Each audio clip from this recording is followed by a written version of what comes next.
नमस्कार दोस्तों, यदि आप भी अपना बकरी पालन का व्यवसाय शुरू करना चाहते हैं तो आपके लिए एक ऐसी वीडियो लाए हैं जिसमें कि आप बड़े ही आसानी से बकरी पालन के लिए आप लोन ले सकते हैं। यानी कि लोन 2024 में नई स्कीम लॉन्च हुई है, जो कि केंद्र सरकार द्वारा एक नई योजना लॉन्च की गई है, जिसमें कि आप बड़े ही आसानी से बकरी पालन के लिए आप 50 लाख तक का लोन बड़े ही आसानी से ले सकते हैं।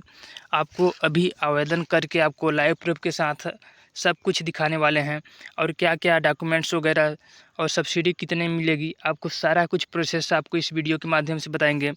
उससे पहले आपसे एक छोटा सा रिक्वेस्ट है, यदि आप इस चैनल पर नए हैं चैनल को सब्सक्राइब कर लीजिए। और चलिए फटाफट से वीडियो को शुरू करते हैं। आप आपकी जानकारी के लिए बता दें कि भारत कृषि प्रधान देश है, जिसमें कि अधिकांश जनसंख्या गाँव में रहती है। सरकार समय समय पर किसानों के लिए कई कल्याणकारी योजनाएं लेकर आती है। हाल ही में राजस्थान सरकार ने बकरी पालन योजना शुरू की है। इस योजना के तहत सरकार 50 लाख रुपए तक का ऋण उपलब्ध कराएगी। गोट फार्मिंग में अप्लाई कैसे करें, इसके बारे में सारा कुछ प्रोसेस आपको इस वीडियो के माध्यम से दिया जाएगा। और आपको बता दें कि गोट फार्मिंग यानी कि बकरी पालन योजना का मेन उद्देश्य क्या है। बकरी पालन को बढ़ावा देना, राजस्थान में रोजगार के अवसर को उपलब्ध कराना, पशुपालक किसानों की आय में वृद्धि करना, राज्य में बेरोजगारी दर को कमी करना, यानी कि आप यहाँ बेरोजगारी को कम करना, इसी योजना का मुख्य उद्देश्य यही है। आपको बता दें, और यहाँ आपको बकरी पालन योजना में सब्सिडी की बात करें तो सब्सिडी बकरी पालन योजना से दिए जाने वाले ऋण पर राज्य सरकार द्वारा सब्सिडी प्रदान की जाती है। यह सब्सिडी सभी राज्यों में अलग अलग हो सकती है। राजस्थान सरकार की तरह से, यानी कि यहाँ राजस्थान सरकार की तरफ से यहाँ पर आपको 50% की सब्सिडी देखने को मिलेगी प्रदान की, जो कि वहीं हरियाणा सरकार में 90% की आपको सब्सिडी देखने को मिलेगी। इस प्रकार अगर आप इस योजना के माध्यम से ऋण प्राप्त करते हैं तो आपको कुल ऋण 50% या 10% जमा करना होगा। यानी कि आपको 50% या 10% ही जमा करना होगा। यानी कि आप राजस्थान से हैं तो यहाँ आपको 50% जमा करना होगा। हरियाणा से हैं तो आपको 90% दिया गया है तो आपको 10% ही जमा करना होगा। यदि आप किसी अदर स्टेट से हैं तो आप अपना राज्य कमेंट बॉक्स में कमेंट करिए, आपके राज्य का जो कि सब्सिडी कितना है, आपको कितना जमा करना होगा, सारा कुछ आपको कमेंट के माध्यम से बताएंगे। तो और वहीं आपको बता दें कि बकरी पालन ऋण योजना पर ब्याज दर की बात करें तो इस योजना के अंतर्गत जो ऋण प्रदान किया जाता है उस पर आपको 11.6% ब्याज लगाया जाता है।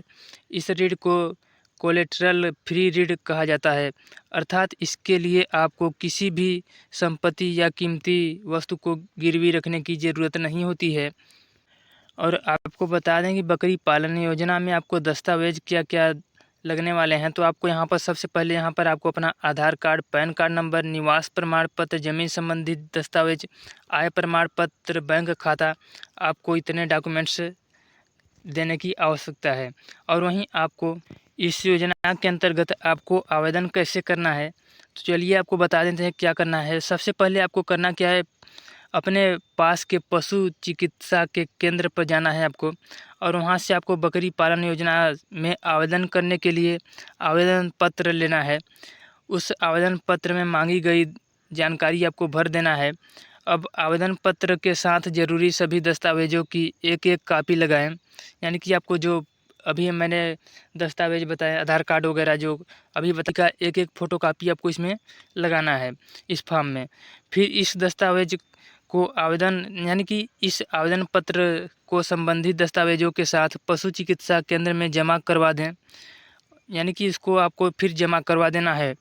उसके बाद इसके बाद पशु चिकित्सा अधिकारी द्वारा आपकी ज़मीन और बकरी पालन के लिए निर्धारित स्थान की जांच की जाएगी। यानी कि आपके घर, जो कि आप जहां भी यानी कि बकरी पालन खोलना चाहते हैं, वहां पर आपको पशु चिकित्सक आएंगे, वहां पर आपको देखेंगे, उस स्थान को देखेंगे, ज़मीन को देखेंगे। उसके बाद यहाँ पर आप फिर एक निर्धारित प्रक्रिया द्वारा आपको जो कि धनराशि आपके बैंक खाते में, यानी कि ऋण की धनराशि जो कि आपके बैंक खाते में जमा करवा दी जाएगी। तो इस तरह से अपना जो कि बकरी पालन का जो आप व्यवसाय बड़े ही आसानी से कर सकते हैं। इसके लिए लोन बड़े ही आसानी से आवेदन कर सकते हैं। तो इस दौरान यदि आपको कोई भी समस्या आ रही है तो आप कमेंट कर पूछ सकते हैं, आपके कमेंट का तुरंत ही रिप्लाई दिया जाएगा। तो चलिए मिलते हैं एक और वीडियो के साथ, तब तक के लिए धन्यवाद आप सभी का।